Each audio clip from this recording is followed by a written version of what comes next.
In 1565, a massive confrontation unfolded in the Mediterranean that would change the fate of Europe forever. Nearly 40,000 Ottoman soldiers landed on the small island of Malta, facing only 6,000 defenders, many of whom were Spanish, Maltese peasants, and Knights of the Order of St. John. The odds seemed overwhelmingly in favor of the Ottomans, but what happened next was so heroic, so brutal, it became a legendary battle that would echo through history. This is the story of the Siege of Malta, an event that could have wiped out Spain, the Christian world, and altered the course of history. The Ottoman Empire, led by the magnificent Sultan Suleiman, ruled half the known world. Their fleet seemed unstoppable. On the other side was the Spanish monarchy of King Philip II and their allies, who weren't just fighting for control of the Mediterranean, but for the very survival of Christian Europe. At the heart of this conflict was a small island, Malta, which was home to the Order of St. John. These knights had been fighting the Ottomans for years. Having already driven them out of Rhodes in 1522, they had a personal vendetta against the Turks, and Malta was their fortress. The island's strategic location controlled vital trade routes between Italy and North Africa, making it an essential stronghold in the Mediterranean. In 1564, a raid by a Maltese corsair captured several Ottoman ships carrying important prisoners, which infuriated Sultan Suleiman. In retaliation, he gathered his greatest military force for an all-out assault on Malta. If Malta fell, the path would be open to Sicily, Italy, and even Spain. The stage was set for a monumental clash. The arrival of the Ottoman fleet. On May 18, 1565, the Mediterranean horizon darkened with the arrival of over 200 Ottoman ships carrying between 30,000 and 40,000 soldiers. The elite janissaries, heavy artillery, and infamous corsair dragget were among the forces ready to storm Malta.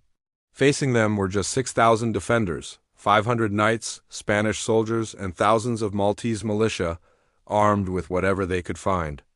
The great master of the Order of St. John, Jean de la Valette, a 70-year-old veteran of many battles, commanded the defense. His plan was simple: hold out until help arrived from Sicily. The Ottomans' first target was Fort St. Elmo, a small but strategic stronghold guarding the entrance to the island's two major harbors. Mustafa Pasha and Piali Pasha, the Ottoman commanders, believed the fort would fall within days. But they underestimated the Maltese defenders. For nearly a month, Fort St. Elmo endured a relentless bombardment. More than 40,000 cannonballs were fired at it, according to historical accounts. Every day, waves of janissaries attacked in clouds of smoke and blood, only to be repelled each night. When Mustafa ordered the crucifixion of dead knights and the throwing of their bodies into the sea as a taunt de la Valette responded with a brutal message. He executed Turkish prisoners and shot their heads back into the Ottoman ranks with cannons.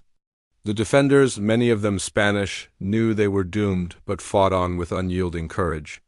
On June 23rd, Fort St. Elmo finally fell. Only 9 defenders were captured alive, and the Turks celebrated their victory. However, they had lost thousands of soldiers, including the legendary dragget, who was wounded by shrapnel during the assault. Mustafa, looking at the carnage, was heard to say, "If the son cost us so much, what will the father cost?" The father was the heart of the resistance, the forts of St. Angelo and St. Michael, where de la Valette and the Spanish staked everything. The final assault, by the end of June, Mustafa Pasha had gathered more than 60 cannons to concentrate fire on these two key strongholds. The bombardment was so intense that more than 130,000 shells were fired, destroying walls, homes, and leaving the civilian population sheltering in basements, praying as the world crumbled above them. On July 15th, the Ottomans launched their masterstroke. A column of janissaries crossed the harbor in barges to take St. Michael by surprise. While thousands assaulted St. Angelo, the plan appeared flawless until Spanish artillery intervened. De la Valette had hidden a battery of cannons at Fort St. Angelo. When the Ottoman barges became stuck in defensive stakes, the Spanish cannons opened fire at point-blank range. The result was a massacre. 9 out of 10 barges sank, and hundreds of Ottoman soldiers drowned within minutes. Meanwhile, on land, the situation was desperate. At St. Michael, an explosion opened a breach, and the Turks raised their flags. In one of the most epic moments of the siege, de la Valette, sword in hand and wounded in the leg, led his men across the bridge of boats and into the breach. His presence ignited the defenders, and after brutal hand-to-hand combat, they managed to drive the Janissaries back and reclaim the wall. That day, thousands of Ottoman soldiers fell, while only a handful of defenders perished. Word spread throughout the island. The great master had fought on the front lines, bleeding alongside his men. Malta would not surrender, but the Ottomans refused to give up. Day and night they continued their bombardment, reducing the walls to rubble. The streets of St. Michael became improvised trenches, with women and children carrying stones, water, and gunpowder to maintain the defense. Among them, Spanish soldiers repeatedly thwarted the Ottoman assaults. The battle was no longer just about a fort, it was about every inch of land. The turning point. If you've made it this far, give us a like, and if you want to help this video reach more people, hit the hype button. It's like giving the video extra points to help it rank higher on YouTube and get recommended more. Thank you, friend. On August 7, 1565, something miraculous happened. The Ottomans launched a massive assault against St. Michael and St. Angelo, this time with thousands of Janissaries charging through the smoke of cannon fire. For the first time, they breached the walls of St. Michael. Chaos erupted inside as bells rang, women rushed with buckets of water, and exhausted knights tried to hold the line. In this moment of hopelessness, de la Valette, with a wound in his leg, gathered his men in the central square. As the chroniclers write, he raised his sword and shouted, "Today we die here, knights." It's either the end, or at least it seems so. Then, in a twist that would become known as the Miracle of Malta, something unexpected happened.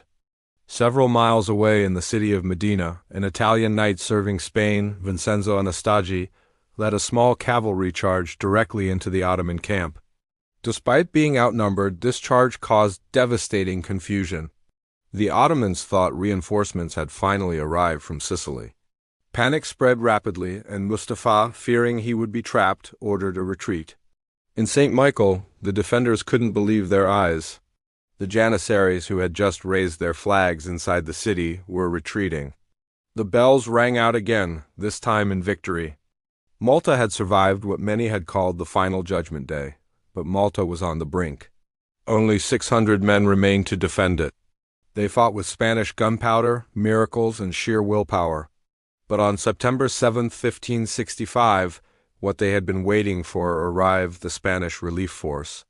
The Spanish relief, an army of 8,000 soldiers, Spanish and Italian, landed on the island under the command of Don Garcia de Toledo, Viceroy of Sicily.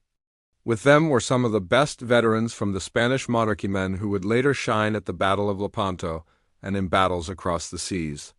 When Mustafa Pasha learned of their arrival, he knew the game was over.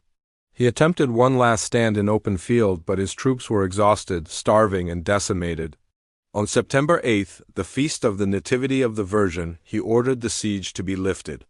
The Ottomans fled in haste, leaving behind supplies, weapons, and thousands of dead soldiers. The Maltese, worn out, could barely pursue them. They simply threw rocks at them from the walls as they departed. Christian Europe celebrated the victory, but Malta never forgot who tilted the balance. Without the initial sacrifice of the knights, Malta would have fallen in weeks. And without the arrival of the Spanish relief force, Malta would have vanished from the map forever. That day, the Spanish Empire not only saved an island, it saved the gateway to Europe.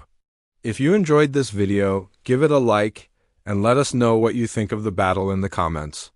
See you in the next video.